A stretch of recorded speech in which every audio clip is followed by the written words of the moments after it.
What's up? Welcome back to the Plot Hole. My name is Andrew Tuttle, and in this episode we'll be diving into Ethan Frome, chapters 6 through 10. Here's the table of contents. Scrub to whatever chapter you might need, and we're going to go right into it, starting with chapter number 6. See you there. Ethan Frome, chapter 6. Let's get right into it. It's the next day. Ethan, Maddie, and Jotham are all eating breakfast in the Frome household.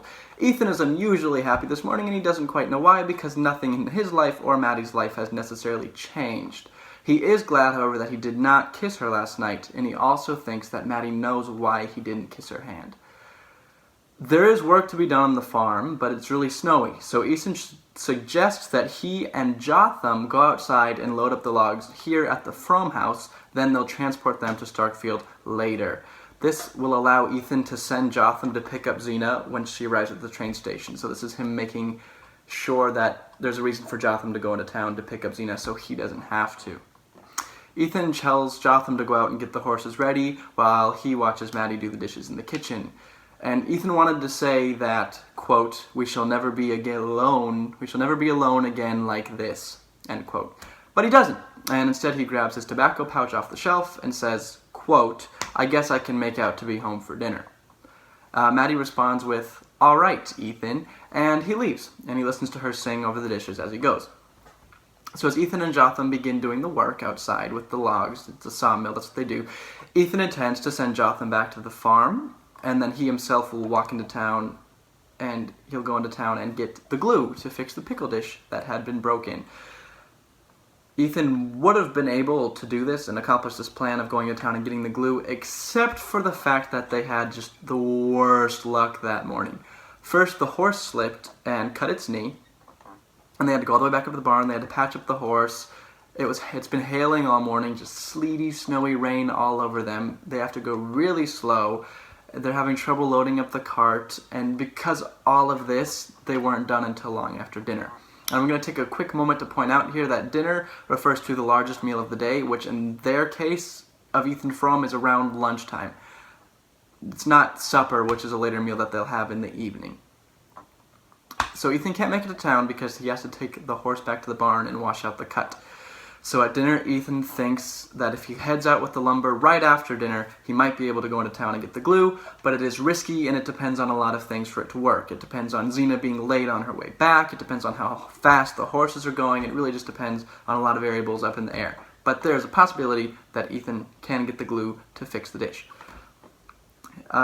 He tells Maddie he'll be back early, and once he's halfway to the village, Jotham passes him on his way to pick up Zeena. So Ethan arrives in the village, unloads his logs crazy fast, he's working like a madman to try and be able to get the things he needs done. So he goes to Michael Eady's store, but Michael Eady and his assistant are out doing something, and Dennis Eady, his son, we don't like Dennis, I don't like Dennis, is there working. And so Ethan goes, "Hey, can I get some glue?" And then Dennis looks around for it, can't find it. So Ethan waits, he's getting impatient because he needs to hurry. Time crunch, we're talking major time crunch here. And so Ethan is thinking about how he's missing this time with Maddie even. Not only is he might possibly be late to not fix things, but he might miss free time he had with Maddie too. So he gets impatient and he decides that he's going to try another store. And this store belongs to a woman named Mrs. Homan, Homan. And he does manage to get some glue there. It's her last bottle. She finds it and he begins to head home. So he gets the glue, gets in the horse, heads home. On his way home, it's raining, and when he gets home, he doesn't see Jotham's horse or they call it a sorrel, S-O-R-R-E-L. He doesn't see the sorrel in the barn, and the barn's empty. And so he believes that Jotham and Zeena have yet to arrive home. So he walks into the house and he loudly says, quote, "See here, Matt, I've got some stuff to mend the dish with," end quote. And then Maddie grabs Ethan's sleeve and she whispers that Zeena has come home, and that Ethan did not see the horse or the sorrel in the barn because Jotham had gotten some things that he wanted to take home really quickly, and so that's why the horse was out of the barn. But Zeena is home. As Ethan asks how Zeena is, and Maddie doesn't know because as soon as Zeena got home, she just went right upstairs to bed. Ethan says he'll come down in the night and fix the pickle dish, because he has the glue. Jotham comes back in, and Ethan invites him to dry off and eat. But Jotham refuses, and so Ethan invites him again, and Jotham refuses and says, "I guess I'll go along back," quote. And Ethan remembers that Zeena gets in these sort of moods. Sometimes she gets nervous, is what Wharton gives us for the quote, when she goes on journeys like the one she'd just gone on, and he's wondering if Zeena was in some sort of mood that really bummed out Jotham, and that is why Jotham doesn't want to stay for dinner. And so he's thinking about all of this, and he's wondering if maybe Zeena's being really rotten right now. So Ethan goes inside. It's warm, and the dinner table is set for supper. Maddie comes out with a plate of donuts. Her and Ethan look at each other, and Maddie says, quote, "I guess it's about time for supper," as she had said the night before. And that is the end of the chapter. I will see you guys in Chapter 7. Ethan Frome, Chapter 7. Let's get right into it. So Ethan goes upstairs into his and Zeena's bedroom to find that Zeena is sitting fully upright in the same clothes that she wore out to the town, and he tells her that supper is almost ready. Zeena tells him that she is a great deal sicker than he thinks, and that she actually has complications, and that the doctor that she went to go visit told her that most doctors would want her to have an operation.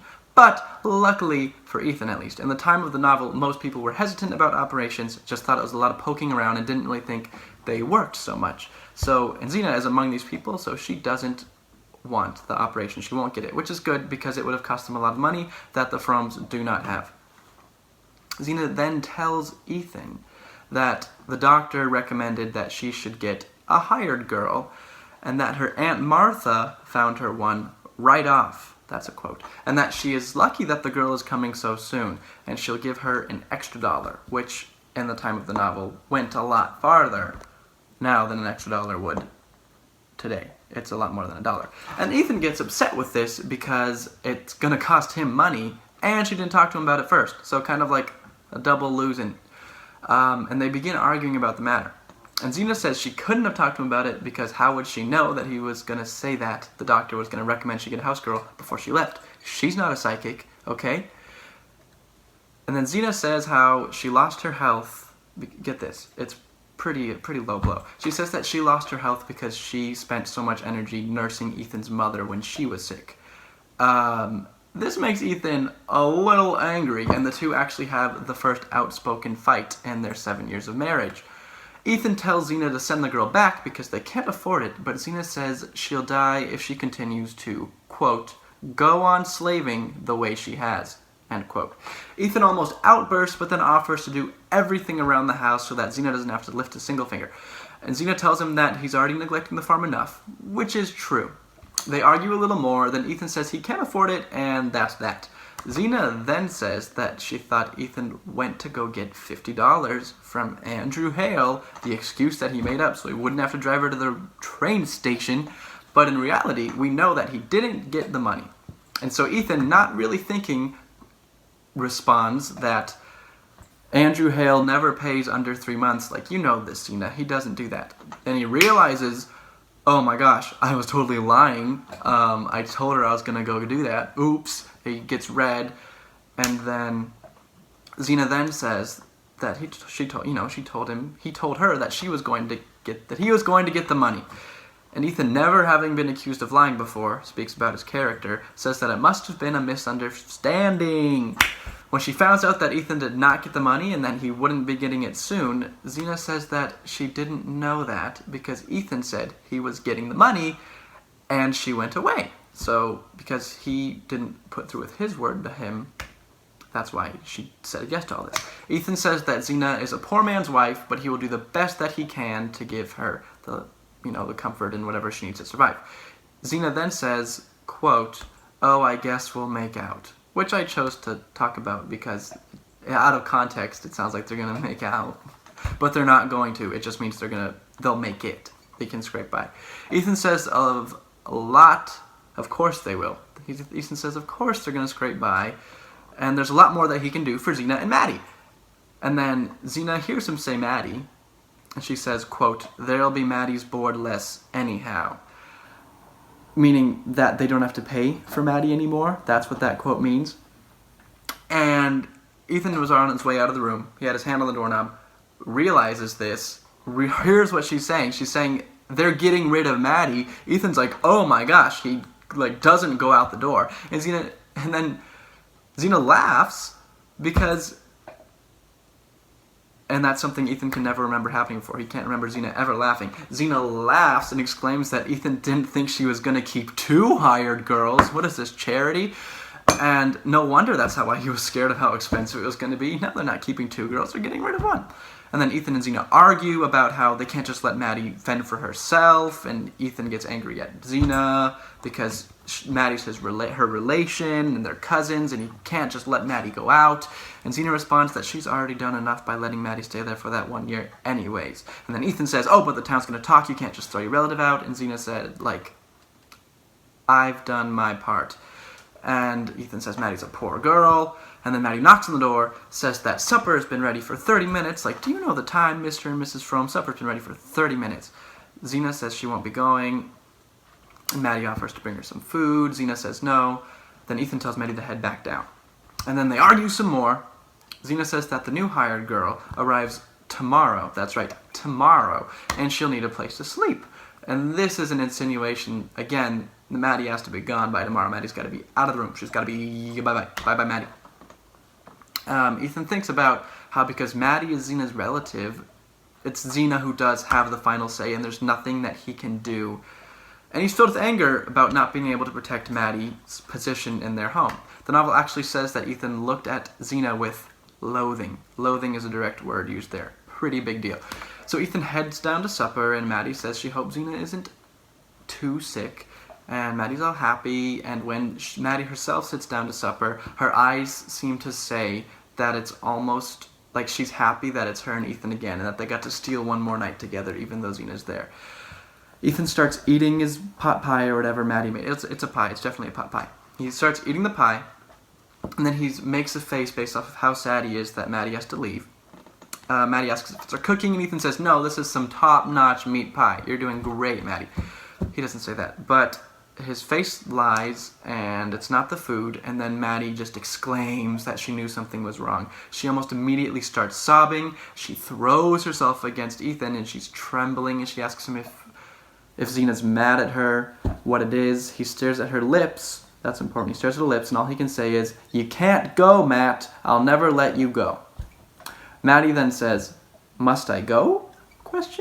Maddie then asks him what happened and if Zeena was mad at him. And then Ethan says Zeena isn't mad, and he explains the whole situation to Maddie. And then Maddie responds with saying that Zeena wants somebody better in her place. Maddie's like, Zeena wants someone better than me. She begins to accept her fate. This is very mature of Maddie, actually. We'll see that Maddie's pretty mature when it comes to this until later, and tells Ethan not to be too sorry. Maddie and Ethan, they hug each other, and they start crying, and all that sort of stuff. And then Ethan asks Maddie where she's going to go, and Maddie says she might be able to find work in Stamford. Ethan then yells that Maddie can't go, so he's just, feeling emotions, man. And that Zeena always gets her way, but this time he means to have his way. But Maddie stops him with a gesture. She, puts her finger up, and Ethan hears Zeena step in from behind him. And Zeena says that she's feeling a mite better, M-I-T-E, she's feeling a tiny bit better, and that the doctor said for her to eat even if she don't have no appetite so that she can keep up her strength. So she eats a bunch. She's actually eating a lot, kind of annoying actually. And Maddie plays it really cool, and Maddie asks Zeena about her trip, and Zeena talks about her trip, and it talks about a point when Zeena makes this kind of face, looking at Maddie, knowing that Maddie's gonna leave. And then Zeena gets up, tells Maddie that her pies are a bit too heavy, and now she has to go find stomach powders to remedy the heartburn.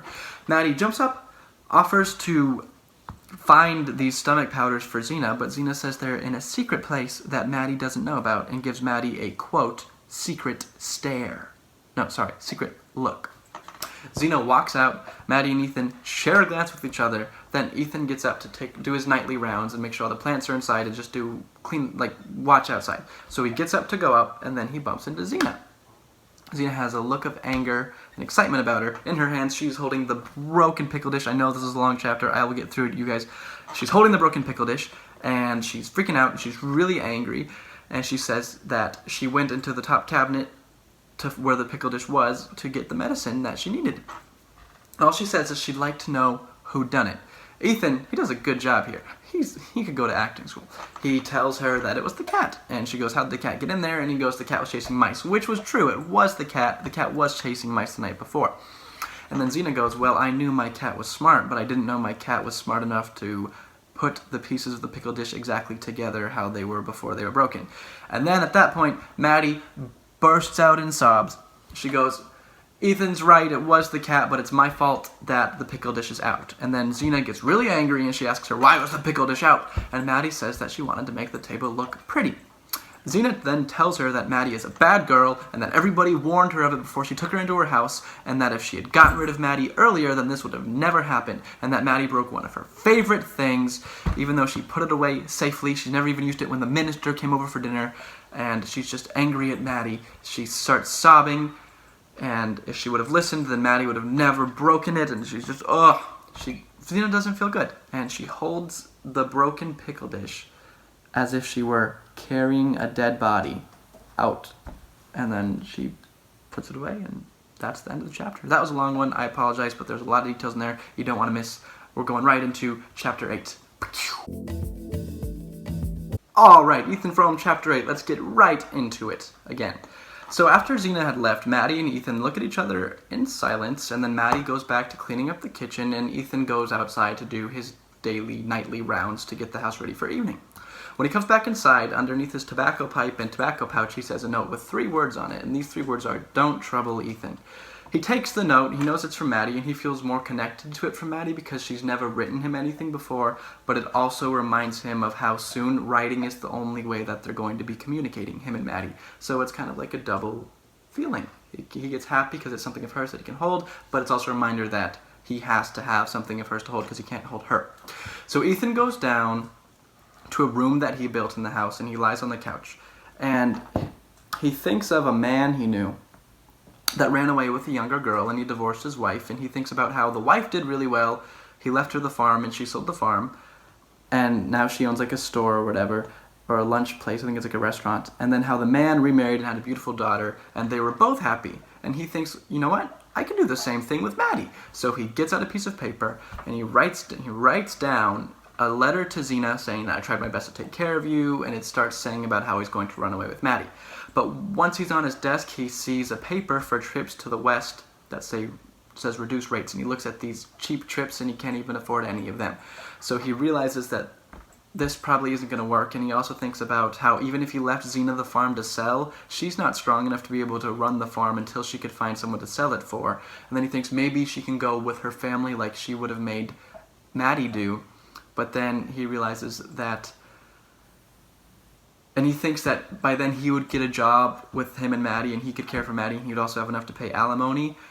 But he realizes that he doesn't have enough money, again, to even start thinking about this idea, and that it won't work. So he gives up, because he also knows that he can't borrow any money either, because he already spent all of his security to repay the farm, and no one in Starkfield loans without security, which makes sense. It's the same as now. So he goes back down on the couch, and he actually does cry. Ethan cries, like wet tears. So he lives a pretty not great life right now. He looks out at the snowy world around him, and there's this description of how beautiful and snowy and pretty it is, and how the moon is out, and it's a bright, beautiful moon, just put in light everywhere. Mwah. And then Ethan realizes that that was the night that him and Maddie would have gone sledding, or coasting as they call it in the book. And then he falls asleep. He wakes up and thinks to himself that it's Maddie's last day there, and then Maddie comes into the room. And Ethan tells Maddie that he doesn't want her to trouble either, which is a response to the note that she left that says, "Don't trouble Ethan." And she responds with, "No, Ethan, I ain't going to trouble. No, Ethan, I ain't going to trouble." Ethan heads out, and he sees Jotham Powell, and the two begin to work, and Ethan's working kind of angry because he's thinking over a lot of things, as one does when they're faced with such a predicament. As the two begin to work, Jotham tells Ethan that Daniel Byrne, it's a name spelled weird, it's going to be up there, don't worry about it, is going to take Maddie's trunk ahead of time because the trunk is too heavy for the horse to take Maddie and Jotham and the trunk, so he's coming to pick up the trunk. And then Ethan gets this kind of like false hope in him, and he thinks that Maddie isn't going to leave. Like, he doesn't believe it. So Ethan tells Jotham that he's not so sure that Maddie's going to leave, even though Jotham tells him that he's taking Maddie at 5 so that she can make the train by 6, but he can also pick up the new girl who will be waiting at 5. And so Ethan tells Jotham that he doesn't believe that Maddie's going to leave. And once back in the house, so Ethan goes back into the house, and Zeena and Maddie are eating breakfast, and Zeena's talking to Maddie like, get your affairs in order, and she also accuses Maddie of having stolen a towel and a match safe, which is just a little thing that you put matches in. Looks like that. Around the house, that Maddie stole these things. And then Maddie and Zeena leave. Ethan finishes his normal tasks around the house and tells Jotham that he's going to town and not to wait up for dinner. So Ethan heads into the village and decides he's got to do something to keep Maddie from leaving. And everywhere he looks in the nature and the wilderness outside, he sees something that reminds him of Maddie. And Ethan gets the idea that if Andrew Hale might give him money because he told him about Zeena, if he told him about Zeena's predicament and the hired girl, he would ask Andrew Hale for money and Mr. Hale would understand. So on his way to meet Mr. Hale, Ethan runs into Mrs. Hale. This is not Ruth Varnum. This is a generation above. This is Ruth Varnum's mother-in-law. And her youngest son, who isn't Ned Hale, because it would have said so, I believe. And she tells Ethan that she heard about Zeena going to the doctor, and she sympathizes with him, and she tells him that he's had an awful mean time, in reference to his father, mother, and now Zeena. And Ethan hadn't heard something so kind in such a long time that her sympathy really, really meant a lot to him. And then he thought, oh, since the Hales are sympathizing with me, because this is the wife of the man he's going to ask for money, he goes, if they sympathize with me, then they're definitely going to give me the money. So she says goodbye, and she heads out, and then Ethan begins to head down to Mr. Hale to ask him for money, but then he realizes that he would be asking them for money under false pretenses. He would be abusing the sympathy that they were giving him, and he realizes that he can't ask this of them. So he thinks it's not fair, and he turns and he heads back home to the farm. And that's chapter 8. See you in chapter 9. Alright, Ethan Frome, chapter 9, the climax. This is where it all happens. It's going to be a little longer, but that's okay, because it's all the action, and it's almost the end of the story. So hang in there, and let's get right into it, chapter 9.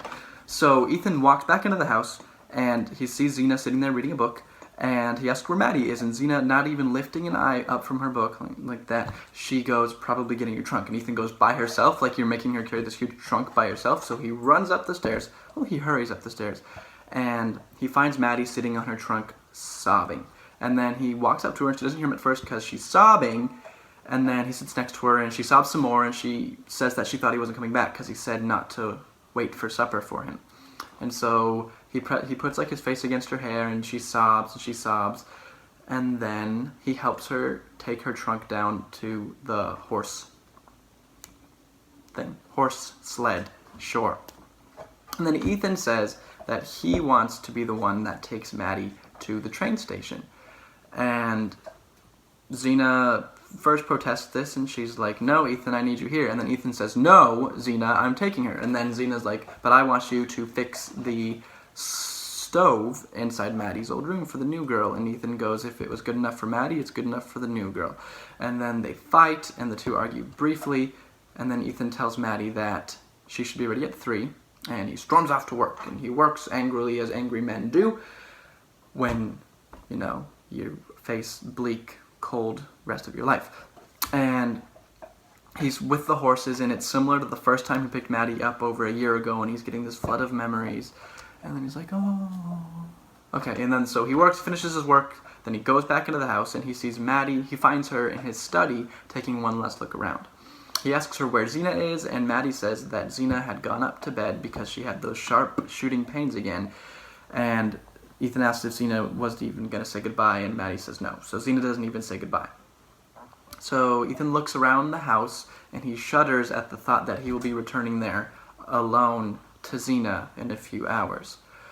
And then they get in the sleigh, and Ethan tells her that they have lots of time for a good ride. So he puts his hand on hers, like this, as such, figure A, and he takes her to Shadow Pond, which is where they get out, and they sit on this log, and it's frozen over now because it's the winter.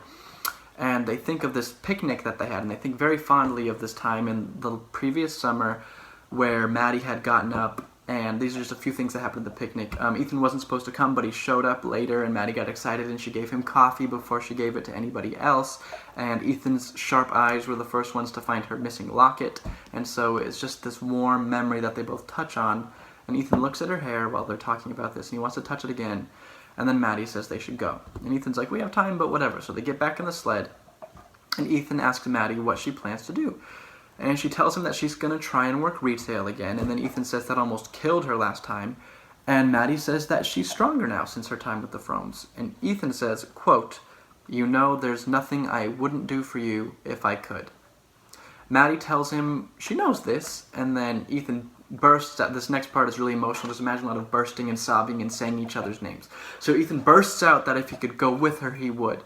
Then Maddie pulls out the letter that Ethan started writing to Zeena, saying that he was leaving her to run away with Maddie. And she says that she's found this, and Ethan realizes what he is, and asks Maddie if he could have run away, would she have run away with him? And Maddie just goes, what's the use? And she tears up the letter, and she throws the pieces out of the moving sleigh into the snow.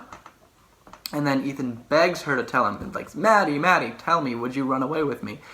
And Maddie reveals that at times, there were times that she used to think about being with Ethan. And they first started when they went to that picnic. So that picnic was kind of the catalyst of her wanting to be with Ethan, and she actually says that she had nights where she wouldn't sleep because she thought about how she wanted to be with Ethan.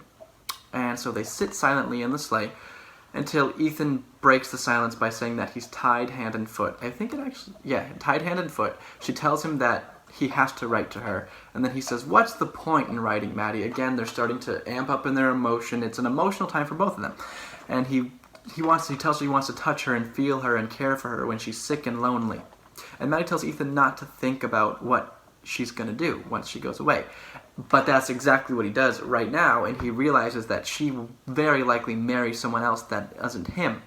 And at this thought, Ethan exclaims, quote, "I don't know how it is you make me feel, Matt. I'd most rather have you dead than that." And then Maddie, most would be caught off guard by this statement, but she agrees with him, and she says she wishes she were dead too. And she's sobbing and sobbing, and she shakes. Her sobbing makes Ethan not angry anymore and ashamed of what he said. And he says, Maddie, don't talk like that. You can't wish you were dead. And Maddie says, why shouldn't they talk about it if it's true? And that she's been wishing it every day for a while now. And she says, why wouldn't she be wishing that? Because Ethan's the only person that's ever been nice to her. And as they get to the end of the village, they see children sledding. And Maddie says that they were supposed to go sledding the night before, something they both remembered. And Ethan remarks how they've only gone sledding once that whole winter. Like, what a shame that is, right? So he offers to take Maddie sledding right then. And she says they don't have the time, and Ethan says, oh, come on, we have the time, in an attempt to delay the inevitable Maddie leaving. Ethan says, come on. And then Maddie says that we're going to be late picking up the new girl. And then she says they don't have a sled, but lucky, there's a sled, like, right there. So Ethan grabs it. They get in the sled. Maddie says it's dark, but Ethan says he could do it with his eyes closed. I think he actually says he does it with his eyes tied, which is weird, but I moderned it up for you guys. Maddie tenses up, and they go down the slope, and they go past the big elm, and Maddie kind of gets a little scared around the big elm, but Ethan steers them past it safely. And then he asks Maddie if she was scared he was going to drive her right into the elm, and she says she told him that she was never scared with him. So they walk up the hill, and Ethan says this is the last time they will ever walk again together, which is like, there's a lot of lasts, I guess. Walking together is one of them. They surmise that the sled was Ned Hale's, and they take it back to where they found it. Then Maddie asks if this is where Ethan had caught Ned and Ruth kissing that one night so many chapters ago. And then she presses her lips to hers, and they kiss! And that's the steamiest part of the whole book, that they kiss. Doesn't go any further than that. They kiss, they embrace each other, she sobs goodbye, kisses him again, and they both say how they can't let each other go. A little bit of back and forth dialogue right here, and then they press against each other and sob. Then Maddie says that it is time, and Ethan responds with, time for what? You don't suppose I'm going to leave you now? And then Maddie asks where she would go if she missed her train, and Ethan asks where would she go if she made the train. Boom! Ethan asks, what's the good of either of us going anywheres without the other one? Now, What's the good of either of us going anywheres without the other one now? Maddie then asks Ethan to take her down again. This time, right into the elm tree. No, you heard me right. Into the elm tree, so that neither of them have to part. Ethan calls her crazy, but she tells him that it's better than the alternative, which is simply Maddie getting on a train and leaving and Ethan going back to his wife. That's the alternative. And Ethan calls her crazy, but then he thinks about it and he agrees. So they kiss again. Ethan grabs the sled, and at first Maddie sits in the front, but Ethan tells her that he wants to sit in the front so that he can steer. And he wants to sit in the front. Maddie objects, a little bit back and forth, and then he says that he wants to feel her holding him. So finally she agrees. She sits in the back of the sled, he sits in the front, and they set off, and they start heading down the hill faster and faster and faster and faster and faster and faster and faster, and they're heading towards this huge, huge tree, elm tree. It's the talk of the town. Everyone knows this scary elm tree. It's like infamous. So they're going really, really fast. They're getting faster and faster and faster, and when they get closer to the bottom, Ethan just thinks about things that Maddie said, and he thinks about how this death is going to be better than having to live apart from her. And then right when they get really close to the tree, he has this vision of Zeena and all of her anger, crotchetiness, and it causes him to kind of swerve away from the tree a little bit. But then he regains himself, aims course for the huge tree, and they slam into it. And then it says that Ethan looks up and sees a star, and he thinks about what star it could possibly be. And then he hears a little animal moaning, and that it must be in pain, like a whimpering of a little animal. And he feels something soft in his hand, and then he realizes that the soft thing in his hand was Maddie's hair. And so he gets up, pushes off the sled on top of him, and he puts his ear to Maddie's mouth. She opens her eyes and she says his name. She says, Ethan, and then he hears the horse neigh, and he thinks that he has to get its food. And that was chapter 9. They drive themselves into a tree.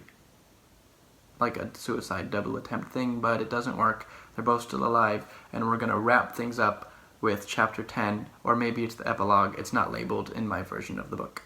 But I will see you then. Welcome back to Ethan Frome. This is the epilogue, or chapter 10, or whatever you want to call it. It's the final part of the book, the last little bit we need, and we are going to get right into it. So we're back into the time of the narrator that we saw in the prologue, or the chapter 0, or the introduction, whatever you want to call it. So the narrator is now finally following Frome into the house like we saw at the end of the very first chapter in the book.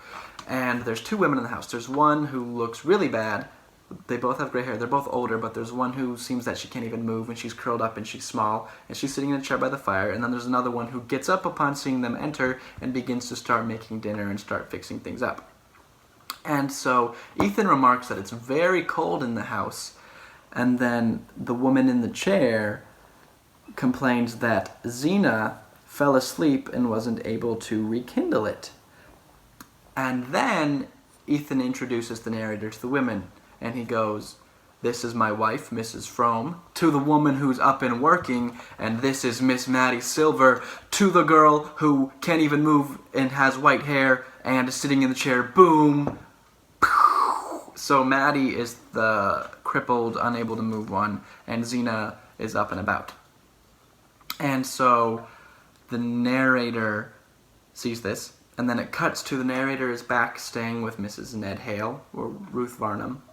And basically there's five. Five is the number. There's 5 main things that Mrs. Ned Hale tells us about the whole incident from the perspective of the townspeople. The first thing, nobody knows what it was that Ethan and Maddie were doing when they went sledding. Nobody knows what happened there except that they got in a crash. They only know the crash happened. They don't know why they crashed or what they were even doing, because everyone knows they're supposed to be picking up the house girl. The second thing is, nobody knows what Zeena thinks that they were doing. Nobody ever knows what Zeena thinks, is what they say. The third thing is that Zeena, once Ethan and Maddie got really badly banged up, they had this smash up, Zeena realizes that she has to take care of them, and she seems to almost get better from her own ailments instantly and is able to start taking care of them, which, as we see, she's done for the last 20 years since the crash. And so it's amazing to see Zeena just kind of swing into this bit of health to take care of these two people for so long. The fourth thing that Mrs. Ned Hale says, that is, if Maddie had died, then Ethan would have lived. Not meaning that they both lived anyways, but meaning that Ethan could have had a better life if Maddie had just died, because Maddie was so close to death anyways. She couldn't move for like a week after the crash, so that's why she's decrepit now, needs to be taken care of now. And so Mrs. Ned Hale says that if Maddie had died, then Ethan would have had a better life. And then finally, Mrs. Hale says that their lives are so sad, the life of the Fromes is so sad, just sitting in that house, cooped up all the time, just the two women fighting and Ethan, and it's so sad that, quote, I don't see there's much difference between the Fromes up at the farm and the Fromes down in the graveyard, end quote. And then the novel ends right around there. So that was Ethan Frome. Hope you enjoyed it, and let me know down below in the comments any questions you might have, anything you think I got wrong. I'm not perfect by any means, so please help me correct any mistakes I might have made. And also let me know what books you want to read. If I helped you out, I'd love a subscribe, love a like. Let's help each other out. And I will see you for our next novel or whatever it is I'm doing. Thank you for watching. This has been The Plot Hole.